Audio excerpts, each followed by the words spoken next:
Hello everyone, welcome to my channel teacher connection. सो आज की वीडियो में हम बात करेंगे सीटेट फेब 2026 में जो 7 और 8 को एग्ज़ाम हुआ था आप सभी का, उसके बारे में बात करेंगे और आने वाले जो एग्ज़ाम्स हैं उनके बारे में, दोनों के बारे में डिस्कस करेंगे। चलिए स्टार्ट करते हैं।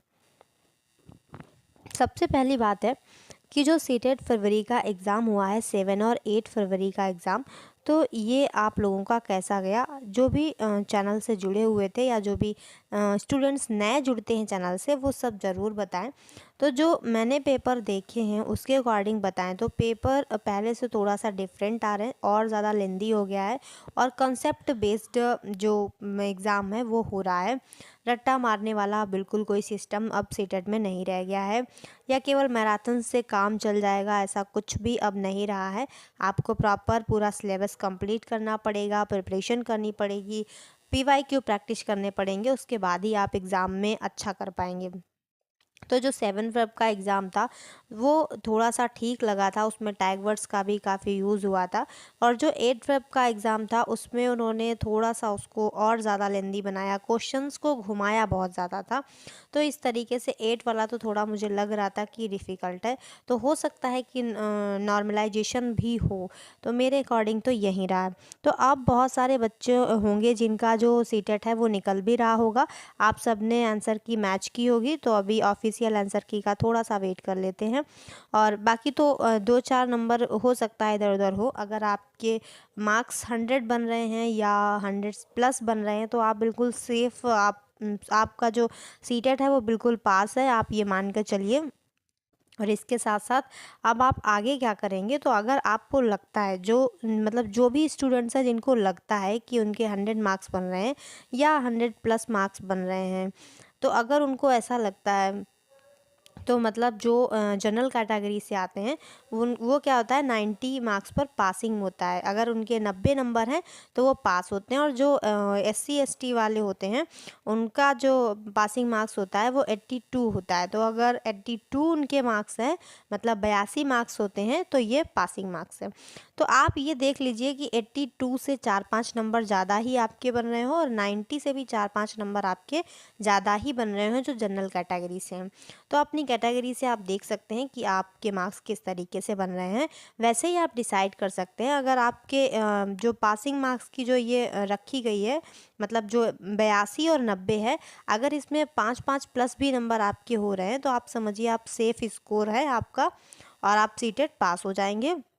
तो इसलिए आपको आगे क्या करना होगा, आप आगे जो DSSB है या फिर जो सीटेट से रिलेटेड एग्ज़ाम सेंट्रल वाले हैं उनकी बात करते हैं, KVS है, NVS है। अगर आपने BEd कर रखा है तो आप इनमें अप्लाई कर सकते हैं, और अगर आपने PRT कर रखा है तो KVS और DSSB में जो वैकेंसी आगे आएंगी आप उनमें अप्लाई कर सकते हैं। या फिर आप किसी स्टेट से हैं, जिस भी स्टेट में है वहाँ की क्या सिचुएशन है टीचर की जो भर्ती है उसको लेकर के, आप उसके अकॉर्डिंग भी प्रिपरेशन कर सकते हैं। या आप TGT PGT LT ग्रेड जिस भी आप कैटेगरी में आए, उधर आगे की जो आपकी भर्ती परीक्षा है, मेंस समझिए एक तरीके से, उसके लिए आप प्रिपरेशन कर सकते हैं और आप अपनी एक सीट पक्की कर सकते हैं। बट अगर आपको सीटेट में डाउट लग रहा है या आपको ऐसा लगता है कि आपके जो स्टेट है उसमें ऐसा है कि नहीं, आपको स्टेट का टेट अनिवार्य है, ऐसा कुछ है, आपको लगता है कुछ स्टेट ऐसे हैं भारत में, कुछ राज्य मतलब अभी भी ऐसे हैं जहाँ पर सीटेट को नहीं माना जा रहा है, तो वहाँ पर आपको अपने राज्य का जो टेट होगा, अगर आप पहले से पास हैं तो कोई बात नहीं है, लेकिन अगर आप पहले से नहीं पास हैं तो आपको उसकी तैयारी करनी चाहिए। अब बात करते हैं अगर यूपी की, उत्तर प्रदेश की बात करें, तो यहाँ पर जो सीटेट है और यूपी टेट है वो दोनों ही मान्य है। तो जो नया शिक्षा सेवा चयन आयोग है उसकी तरफ से पहली बार यूपी टेट होनी जा रही है। नया शिक्षा सेवा चयन आयोग की तरफ से यूपी टेट पहली बार जो आयोग बना है वो पहली बार परीक्षा कराने जा रहा है यूपी टेट की। तो जिनका भी सीटेट लग रहा है कि पास हो जाएंगे, तो अगर वो उत्तर प्रदेश से बिलोंग करते हैं तो उनको शायद मतलब वो ना दें अगर यूपी टेट, तो कोई बात नहीं है। लेकिन अगर उनको लगता है कि नया आयोग है, एग्ज़ाम का पैटर्न क्या रहेगा, कैसा पेपर रहेगा, तो आप दे सकते हैं। या अगर आपको सीटेट में ज़रा सा भी डाउट लगता है तो आप तुरंत यूपी टेट की प्रिपरेशन स्टार्ट कर दीजिए बिना किसी देरी के। ऐसा आप इसलिए करेंगे क्योंकि जो कुछ भी आपने सीटेट में पढ़ा है वो एक तरीके से बेस है यूपी टेट का। वो क्या है, बेस है। आप उसे भूल ना पाएँ और उसमें नया ऐड कर लें, इसलिए आप यूपी टेट की जो प्रिपरेशन है उसको स्टार्ट कर दीजिए। तो अगर बात करते हैं UP TET paper two science की, तो पेपर टू साइंस में क्या होता है, जो भी सिलेबस होता है वो 6 to 8 की जो SCERT की बुक्स होती हैं यूपी वाली, उन पर बेस्ड होता है। SCERT की जो बुक्स होती हैं और जो NCERT की बुक्स होती हैं लगभग मिक्स ही रहता है यहाँ पर, SCERT NCERT।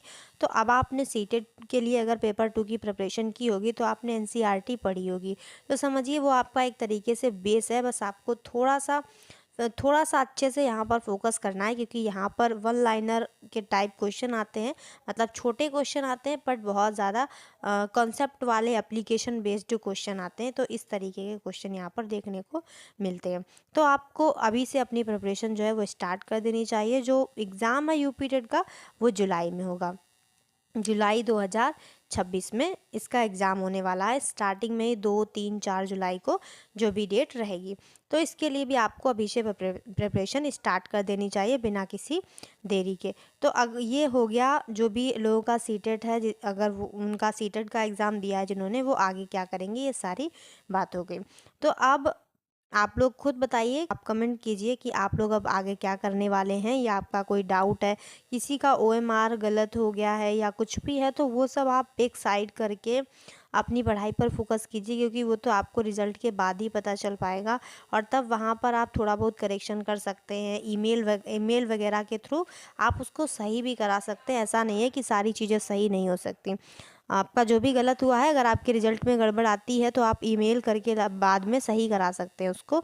तो अभी आप उसकी टेंशन मत लीजिए, बल्कि अपनी आगे की पढ़ाई स्टार्ट कीजिए। तो ये जो टीचर कनेक्शन चैनल है, अगर आपको इससे थोड़ा सा भी आपको लगता है कि यहाँ आपको बेस्ट कंटेंट मिलता है या आपको सही इन्फॉर्मेशन मिलती है, सही आपको जानकारी मिलती है, तो आप चैनल को सब्सक्राइब कर लीजिए और अपने फ्रेंड्स के साथ भी शेयर कर दीजिए और बेल आइकन को भी प्रेस कर दीजिए। तो मैं आपको यूपी टेट के लिए कौन कौन से सब्जेक्ट पढ़ाने वाली हूँ, तो मैं आपको यूपी टेट के लिए CDP और जो सीटेट का पेपर टू साइंस है उसको पढ़ाने वाली हूँ अभी के लिए। तो वो जल्दी ही उसका सिलेबस डिस्कस करूँगी और आगे के वीडियोस भी आएंगे। तो मैं आपको अपने हैंड रिटन नोट्स से पढ़ाऊँगी। कैसे पढ़ाऊँगी? अपने हैंड रिटन नोट्स से पढ़ाऊँगी, जिनको आप साथ साथ नोट करके अपना खुद का नोट्स भी बना सकते हैं और रिवीजन कर सकते हैं, और उसके साथ हम क्वेश्चन भी प्रैक्टिस करेंगे। तो आई होप आप सबको वीडियो अच्छी लगी होगी। मिलते हैं नेक्स्ट वीडियो में किसी नेक्स्ट टॉपिक के साथ। Thanks for watching. चैनल को सब्सक्राइब करना बिल्कुल ना भूलें।